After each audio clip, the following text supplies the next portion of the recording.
Welcome back, folks. I have great exclusive news for you because finally I can tell you there is a new FX camera coming in July. It's the FX5. So I'm still not 100% sure, but 99% sure the name should be FX5, and this camera is coming in July.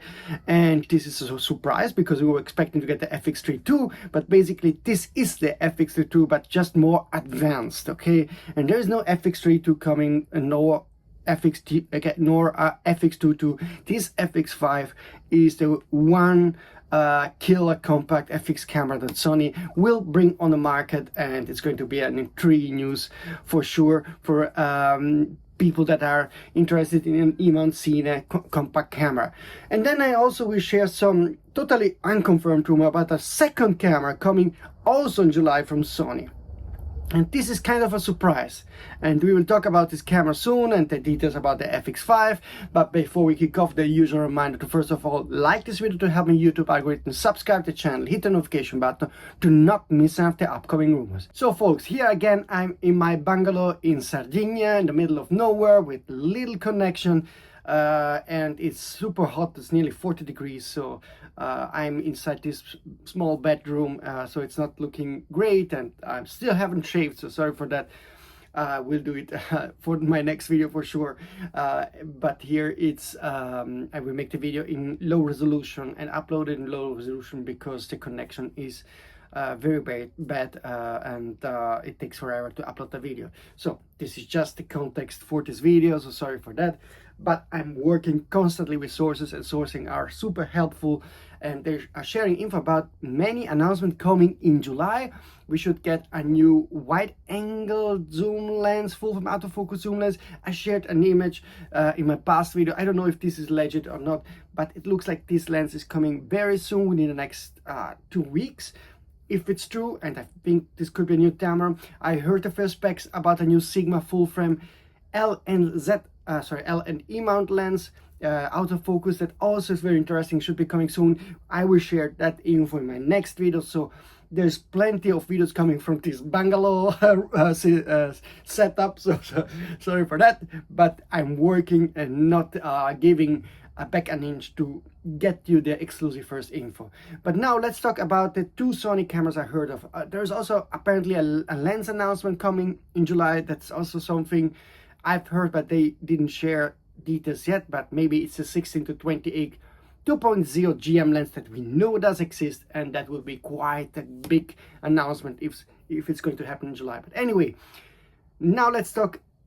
Let's put everything into the proper place and tell you what's reliable, what's not reliable. So the first reliable info is that we are getting a new Sony FX compact camera in July. Okay, folks, that's very important for you. We are getting it very soon. That's confirmed. I have trusted sources that confirm this, so I will not be wrong on this, and you can hold me accountable. Okay, so the question now arises, what kind of camera are we expecting? And every indication I got so far is that this is going to be a new FX model, so which means not a successor of an existing model, but it will have a new name, and apparently the name is FX5. Okay, I hope that in the next days and hours, and after this video, sources will come back and tell me yes, you're right or you're not right. So please contact me using this email address and contact form if you have some info or you find something on the web, so that I can get a confirmation on the name, particularly also on the specs. And apparently Sony decided to go for a new name because this is a step up. I hope it's a step up in tech only and not also in price. So the FX3 is quite expensive, so hopefully this doesn't mean that the new camera, the FX3 sells for $4,300, which in my opinion is too expensive if you look at the competition like the Canon C50 and the Nikon Z-Up. Particularly Nikon is way more affordable. I hope that the FX3 will get a huge price cut and the FX5 will be priced like the FX3 is right now, around $4,000. That would be, in my opinion, a good strategy. Anyway, we're getting this FX5 model, and from what I heard, this will be a camera that has many firsts in it. For example, one Chinese source just shared the FX5 should get rid of the classic wheel pad on the back that you have on all alpha cameras, and you get this new Venice style enter dial, but everything will be closer to the FX lineup. to the Venice series. So button layout and also the menu and some of the features should be there that we have on the more expensive Venice and Burano cameras. So this is going to be a proper high-end compact cine model. From sources, I know that it will have a brand new sensor, and apparently it's a global shutter sensor and not the same sensor of the Sony A9 III. It's also very exciting, so we are getting probably a more advanced version of the Sony A9 III global shutter sensor, maybe that will reduce it small 1/3 of a stop dynamic range penalty that we saw on the Sony A9 III. It's really a small penalty, but if they get rid also of this small penalty, you have the huge advantage of global shutter that gets rid of a ton of artifacts and issues that we know since forever on rolling shutter sensors. So this is very great news for cine focus guy, because I think global shutter really is superior for cinema compared to rolling shutter sensor, the sensor that we see, for example, in competition like this Canon C50 and the Nikon ZR. But we have to see for real if this is the case. So still you have to see, but this is apparently a camera with a new that uses new global shutter, the new Venice button layout. It should be a tiny bit bigger than the FX3, so think more like Canon C50 kind of body, so a bit thicker, a tiny bit bigger, but no overheating, more professional controls. And also I heard that there are some other new features that we haven't seen on the FX compact cameras as of yet. I'm working on it, but everything sounds promising in the sense that Sony listened also to the critics that argued that some of the features that we see on other cameras are not there on the FX camera. So it seems like Sony could implement them. This is more a Venice Burano kind of camera, shrunk down to a compact body. So that's why they will go for a new name, because it's more for step up. I hope, again, step up in terms of specs and not price. That would be nice, seeing how the world is also moving. I think Sony shouldn't overdo it when it comes to pricing.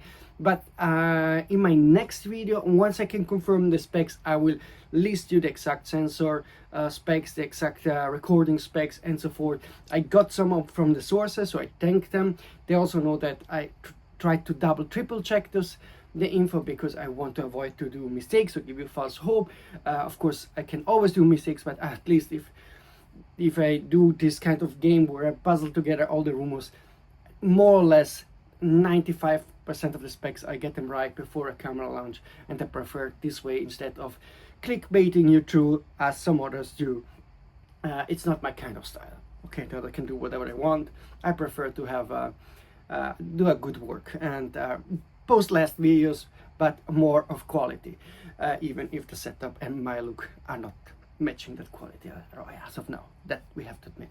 Okay, anyway, the Sony FX5 is coming in July.